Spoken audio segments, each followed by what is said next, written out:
Hello friends, welcome to Deepa's ಎವರಿಚಿಯ ಸೊಬಗು. Friends, ಇವತ್ತು ನಾನು ತುಂಬ ಟೇಸ್ಟಿಯಾಗಿರುವಂತಹ ಆಲೂಗಡ್ಡೆ ಪಲ್ಯನ ತುಂಬ ಬೇಗ ಹೇಗೆ ಮಾಡ್ಕೊಳ್ಳೋದು ಅಂತ ತೋರಿಸ್ತಾ ಇದ್ದೀನಿ. ನೀವೇನಾದರೂ ಫಸ್ಟ್ ಟೈಮ್ ನಮ್ಮ ಚಾನಲ್ನ ನೋಡ್ತಾ ಇದ್ದೀರಾ ಅಂದರೆ ಪ್ಲೀಸ್ ಸಬ್ಸ್ಕ್ರೈಬ್ ಮಾಡ್ಕೊಳ್ಳಿ. ಬನ್ನಿ ಹೇಗೆ ಮಾಡೋದು ನೋಡೋಣ. ಮೊದಲಿಗೆ ನಾನಿಲ್ಲಿ ಕುಕ್ಕರ್ಗೆ 6 ಆಲೂಗಡ್ಡೆನ ತೊಳೆದ್ಬಿಟ್ಟು ಈ ಥರ 2 ಭಾಗ ಆಗೋ ಥರ ಕಟ್ ಮಾಡಿ ಹಾಕ್ಕೊತಾ ಇದ್ದೀನಿ. ಹಾಗೆ ನಾನಿಲ್ಲಿ 2 ಗ್ಲಾಸಷ್ಟು ನೀರನ್ನ ಸೇರಿಸ್ಕೊಂಡು ಲಿಡ್ ಕ್ಲೋಸ್ ಮಾಡಿ ಸ್ಟವ್ ಆನ್ ಮಾಡಿಕೊಂಡು ನಾನು 3ರಿಂದ 4 ವಿಷಿಲ್ ಕೂಗಿಸ್ಕೊತೀನಿ. ನೋಡಿ, 4 ವಿಷಿಲ್ ಆಗಿದೆ. ಕುಕ್ಕರ್ ಕೂಡ ಕೂಲ್ ಆಗಿದೆ. ಇವಾಗ ನಾನು ಸಿಪ್ಪೆನ ತೆಗೆದ್ಬಿಟ್ಟು ಆಲೂಗಡ್ಡೆನ ಒಂದು ತಟ್ಟೆನಲ್ಲಿ ಇಟ್ಕೊಂಡಿದ್ದೀನಿ. ನೋಡಿ, ಇವಾಗ ನಾವು ಇದನ್ನು ಸ್ಮ್ಯಾಶ್ ಮಾಡ್ಕೋಬೇಕು. ನಾನು ಕೈಯಲ್ಲಿನೇ ಸ್ಮ್ಯಾಶ್ ಮಾಡ್ಕೋತಾ ಇದ್ದೀನಿ. ನೀವು ಸ್ಮ್ಯಾಶರಲ್ಲಿ ಕೂಡ ಸ್ಮ್ಯಾಶ್ ಮಾಡ್ಕೋಬೋದು.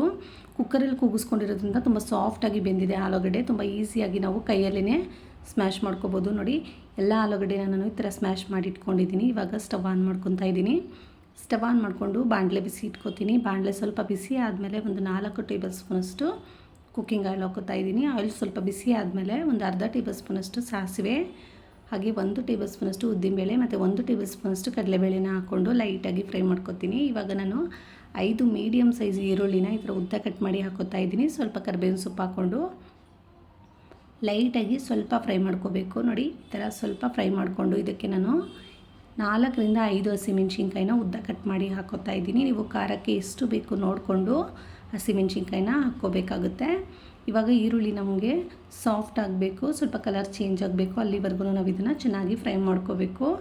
ಇವಾಗ ನಾನು 1 ಟೊಮೊಟೊನ ಚಿಕ್ಕದಾಗಿ ಕಟ್ ಮಾಡಿ ಹಾಕೋತಾ ಇದ್ದೀನಿ. ಟೊಮೊಟೊ ಹಾಕ್ಕೊಂಡು ನಾವು ಟೊಮೊಟೊ ಕೂಡ ಸಾಫ್ಟ್ ಆಗಬೇಕು, ಅಲ್ಲಿವರೆಗೂ ನಾವು ಇದನ್ನು ಚೆನ್ನಾಗಿ ಫ್ರೈ ಮಾಡ್ಕೋಬೇಕು. ನೋಡಿ, ಟೊಮೊಟೊ ಸ್ವಲ್ಪ ಸಾಫ್ಟ್ ಆದಮೇಲೆ ಒಂದು 1/4 ಟೇಬಲ್ ಸ್ಪೂನಷ್ಟು ಅರಿಶಿನ ಪುಡಿ, ರುಚಿಗೆ ತಕ್ಕಷ್ಟು ಉಪ್ಪನ್ನ ಹಾಕ್ಕೊಂಡು ಲೈಟಾಗಿ ಫ್ರೈ ಮಾಡ್ಕೋತಾ ಇದ್ದೀನಿ. ನೋಡಿ, ಈ ಥರ ನೀಟಾಗಿ ಫ್ರೈ ಮಾಡಿಕೊಂಡು ಲೋ ಫ್ಲೇಮಲ್ಲಿ ಇವಾಗ ನಾನು ಇದಕ್ಕೆ ಸ್ಮ್ಯಾಶ್ ಮಾಡಿ ಇಟ್ಕೊಂಡಿರೋಂತಹ ಆಲೂಗಡ್ಡೆನ ಹಾಕೋತಾ ಇದ್ದೀನಿ. ಆಲೂಗಡ್ಡೆ ಹಾಕ್ಕೊಂಡು ನಾವು ಇದನ್ನು ಚೆನ್ನಾಗಿ ಮಿಕ್ಸ್ ಮಾಡ್ಕೋಬೇಕು. ಉಪ್ಪು ಖಾರ ಎಲ್ಲ ಆಲೂಗಡ್ಡೆ ಜೊತೆ ಚೆನ್ನಾಗಿ ಮಿಕ್ಸ್ ಆಗಬೇಕು, ಅಲ್ಲಿವರೆಗೂ ನಾವು ಇದನ್ನು ನೀಟಾಗಿ ಈ ಥರ ಮಿಕ್ಸ್ ಮಾಡ್ಕೋಬೇಕಾಗುತ್ತೆ. ನೋಡಿ, ಈ ಥರ ನೀಟಾಗಿ ಮಿಕ್ಸ್ ಮಾಡಿಕೊಂಡು ಉಪ್ಪೇನಾದರೂ ಕಡಿಮೆ ಇದ್ದರೆ ಇವಾಗ ಸೇರಿಸ್ಕೋಬೋದು ನಾವು. ಈಗ ನಾನು ಸ್ವಲ್ಪ ಕೊತ್ತಂಬರಿ ಸೊಪ್ಪನ್ನ ತೊಳೆದ್ಬಿಟ್ಟು ಚಿಕ್ಕದಾಗಿ ಕಟ್ ಮಾಡಿ ಹಾಕ್ಕೊತಾ ಇದ್ದೀನಿ. ಕೊತ್ತಂಬರಿ ಸೊಪ್ಪು ಹಾಕ್ಕೊಂಡು ಒಂದು ಸಲ ನೀಟಾಗಿ ಮಿಕ್ಸ್ ಮಾಡ್ಕೋಬೇಕು. ಈ ಥರ ಮಿಕ್ಸ್ ಮಾಡ್ಕೊಂಡ್ಬಿಟ್ರೆ ನಮಗೆ ಆಲೂಗಡ್ಡೆ ಪಲ್ಯ ರೆಡಿ ಆಗಿಬಿಡುತ್ತೆ. ಇದು ಚಪಾತಿಗೆ, ಪೂರಿಗೆ, ಹಾಗೆ ಪರೋಟಾಗೆ ತುಂಬಾ ಟೇಸ್ಟಿಯಾಗಿರುತ್ತೆ. ಮತ್ತು ನಾವು ಕುಕ್ಕರಲ್ಲಿ ಮಾಡ್ಕೊಂಡಿರೋದ್ರಿಂದ ನಮಗೆ ಟೈಮ್ ಕೂಡ ಸೇವ್ ಆಗುತ್ತೆ, ತುಂಬ ಬೇಗ ಕೂಡ ಮಾಡ್ಕೋಬೋದು. ನೋಡಿದ್ರಲ್ಲ ಫ್ರೆಂಡ್ಸ್, ಆಲೂಗಡ್ಡೆ ಪಲ್ಯನ ತುಂಬ ಫಾಸ್ಟಾಗಿ ಮತ್ತು ತುಂಬ ಟೇಸ್ಟಿಯಾಗಿ ಹೇಗೆ ಮಾಡ್ಕೊಳ್ಳೋದು ಅಂತ ನೀವು ಕೂಡ ಈ ವಿಧಾನದಲ್ಲಿ ಟ್ರೈ ಮಾಡಿ. ಮತ್ತು ನಿಮಗೆ ಹೇಗೆ ಬಂತು ಅಂತ ನನಗೆ ಕಮೆಂಟ್ ಮಾಡಿ.